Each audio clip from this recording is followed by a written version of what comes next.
Mas é o que ele tem. É o que ele tem à disposição. Tem que dar moral pro Cuesta, pro Robert Renan, porque é muito difícil você formar uma dupla de zaga com um a menos, sendo bombardeado dentro da área, tendo cada bola difícil. Os caras jogaram bem. As oportunidades que o Vitória criou são naturais diante de um time que está com um a menos. É claro que você vai sofrer em algum momento. É claro que o time adversário também tem qualidade. Não à toa está aí nessa fase da competição, depois de eliminar o Flamengo, que é o segundo colocado do Campeonato Brasileiro, e o Vitória e o Atlético Paranaense, que é o terceiro colocado no Campeonato Brasileiro. Então, claro que o Vitória tem qualidade, claro que o Vitória vai criar um pouquinho. Mas, de forma geral, o Vasco jogou como deveria um mata-mata de Copa do Brasil, mais uma vez, porque foi assim contra o Fluminense também. Então, cara, hoje, sendo muito claro aquilo que eu tenho para falar para vocês, hoje deu orgulho mais uma vez, deu orgulho de ver o que a torcida também conseguiu fazer dentro de São Januário, de um cenário tão difícil, mesmo você não tendo um grande placar, em relação à vantagem, você tem um grande resultado, que é ter vencido sem tomar gol e ter jogado melhor, ter criado melhores oportunidades. O que o Vasco esbarra e vai continuar esbarrando enquanto não chegar jogador diferente é na qualidade de seus atletas. Porque eu vou entrar por outro lado aqui. Primeiro tempo do Andrés Gomes não foi bom, de fato. Mas, cara, aquele gol ali é um espetáculo. Pô. Eu nunca vou ser o cara que vou ficar aqui massacrando o Andrés Gomes. Esquece isso. Esquece isso. O Malandro jogou já até com o pé machucado. Corre o campo inteiro, se dedica, briga, erra, acerta, mas está sempre tentando, pela direita, pela esquerda, pelo centro. O que mais eu quero desse cara? O que mais eu quero desse cara? Porque se ele me der muito mais do que ele está fazendo, ele não vai ficar aqui. Ele não vai ficar aqui. Porque é muito capacitado. É jogador de Copa do Mundo, gente. Às vezes a galera esquece. Assim, é jogador de Copa do Mundo. Foi para a Copa do Mundo, 2026. Aí eu vi a estatística. Das seis partidas mata-mata que o Andrés Gomes jogou, ele participou de gol em 5. Participou de gol em 5. Eu vou reclamar desse cara como? Me explica. Loucura, pô. Loucura. Tem que dar muita moral para esse cara. É sujeito. Pô. Sujeito. Entendeu? E o Colídio é uma boa notícia também.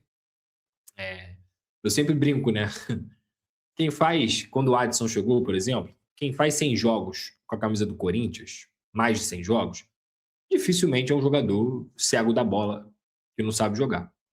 Era o caso do Alisson e a gente consegue ver que é um jogador mediano. Vamos colocar assim, mediano para bom. O Colídio é a mesma coisa. Dificilmente você vai ver um jogador fazendo mais de 100 jogos com a camisa do River Plate, por mais que não seja o melhor momento da história do River Plate, mas é um time que está nas grandes competições, que continua sendo um dos dois maiores times da Argentina e um dos maiores da América do Sul. Então você fazer mais de 100 jogos por essa equipe, ser ruim, e ainda mais como atacante, dificilmente você vai conseguir ter êxito. O futebol não te permite isso, você fazer mais de 100 jogos por um clube como o River Plate, se você não tiver qualidade. E o Corinthians tem qualidade. E hoje ele mostrou mais uma vez. Ah, ele é um 9, Pedrosa. Já vi um monte de gente falando assim: ah, o Colídio é um 9.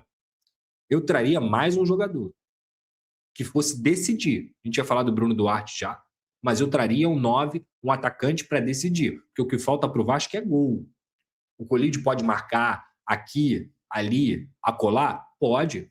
Até porque os números dele sugerem isso. Mas ele vai marcar ou dar assistência de uma forma muito mais positiva se ele tiver um cara qualificado ao lado dele. Porque hoje, um dos motivos para o Pedro Emanuel ter colocado o Colídio e Spinelli em campo, que é uma ideia que acabou sucumbindo muito rápido por conta da expulsão, é para pesar a área.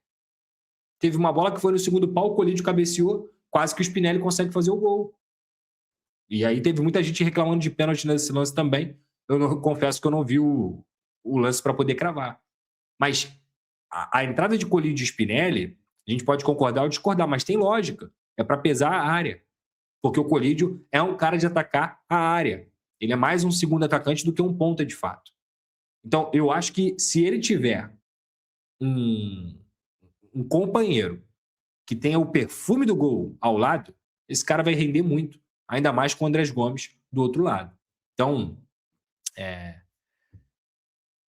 É isso. Vamos ver, vamos esperar, mas ele é titular absoluto do Vasco. No momento, não tem nem discussão. Ele é titular absoluto do Vasco. O que mais que eu não falei aqui? O Vasco vai pegar o Santa Fé nas quartas de final da Copa Sul-Americana, time da Colômbia, que tem altitude, cerca de 2.600 metros de altitude, e é muito melhor que pegar o River Plate, gente. Claro que o Vasco não está na semifinal, mas pegar o River Plate, que fez várias contratações pesadas no meio do ano, apesar da má fase do River Plate, seria muito mais difícil para o Vasco, Monumental, é difícil e tudo mais. Então, o Santa Fé, para mim, ainda mais que o Vasco, se eu não me engano, vai decidir esse jogo dentro de São Januário, é o adversário que mais acessível, digamos assim. O que mais que eu posso falar? Bruno Duarte. É legal a gente explicar essa situação. Vamos ver a Live Pix e depois o Superchat, que eu tenho certeza que vocês estão perguntando disso. Qualificado no terço final do que o Paulo Henrique. Só que não. Ele deixa o Puma na... Você, apenas você. Ofensivamente, ele é mais qualificado no terço final do que o Paulo Henrique. Só que não. Ele deixa o Puma na primeira linha. Por quê, Pedrosa? Porque o Paulo Henrique ele tem muita mais capacidade de aceleração, de intensidade, de recomposição.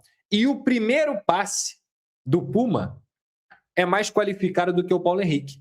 Então, quantos lançamentos a gente viu? O Pumita Rodrigues acionando o Paulo Henrique? Vários, tá? Vários. Então, a partir do momento que a gente tem a dobradinha, ele puxa o Andrés Gomes para o lado esquerdo, estava jogando do lado direito, vira o ponta esquerda, traz aqui o Colídio para o meio, tira o Colídio da ponta esquerda, coloca para o meio, com a capacidade de válvula de escape, tanto do lado direito com o Paulo Henrique, quanto do Colídio como atacante e também do Andrés Gomes como o ponta esquerda. Enquanto isso, o Piton ficou. E aí eu vou ter que destacar as partidaças dos dois volantes do Vasco, o Thiago Mendes e o Ramon Rick, porque eles fizeram um papel que valia por 3. Em vez de a gente ter o triângulo, como teria Barros, Ramon Rick e Thiago Mendes, a gente só tinha uma linha de 2 volantes posicionados lado a lado que estavam ajudando na saída de bola. Tá? Então, o Vasco criou várias oportunidades. Criou oportunidade com o Paulo Henrique, ele desperdiçou. Criou oportunidade com o Colídio, quase fez um golaço, inclusive. Criou oportunidade com o Andrés Gomes e ele mesmo conseguiu fazer um golaço. O Ramon Rick jogou uma barbaridade. Um moleque desse, novo, jovem, que se posiciona, que tem facilidade para sair jogando com as 2 pernas. Jogou demais o Ramon Rick. O Thiago Mendes, a experiência de sempre. E no segundo tempo, a gente teve uma produção melhor também do próprio Lucas Piton. O Vitória não conseguia infiltrar, porque quando o Vasco estava no momento sem a bola, o que acontecia? Uma linha de 4 aqui e alternava, né? 4-4-1. Você tinha um 4-4-1. Andrés Gomes aqui na esquerda, Paulo Henrique, Ramon Rick, Thiago Mendes, Lucas Piton, Robert Renan, Cuesta e também o Pumita, com o Colídio sobrando aqui. Em alguns momentos, essa linha de 4 se transformava numa linha de 5, principalmente depois que o Vitória começou a cruzar bastante. E aí o Vasco tinha uma linha de 5 e 4. Alguém saía, às vezes virava um 5-3-1 para poder dar a pressão no portador da bola, mas de forma geral, o Vasco alternava entre o 5-4, 5-3-1 e o 4-4-1, que foi o que a gente viu muitas vezes na maioria da partida. E tá aí, você viu nesse momento as palavras do Lucas Pedrosa, analisando todo o cenário de Vasco da Gama 1, Vitória 0 na Copa do Brasil em São Januário. Ele também detalhou tudo que envolve a Sul-Americana, porque hoje, nos pênaltis, foi decidido, hoje não, no caso, eu tô gravando aqui 2 horas da manhã, esse vídeo vai ao ar mais ou menos umas 10, 9 da manhã, mais ou menos, né?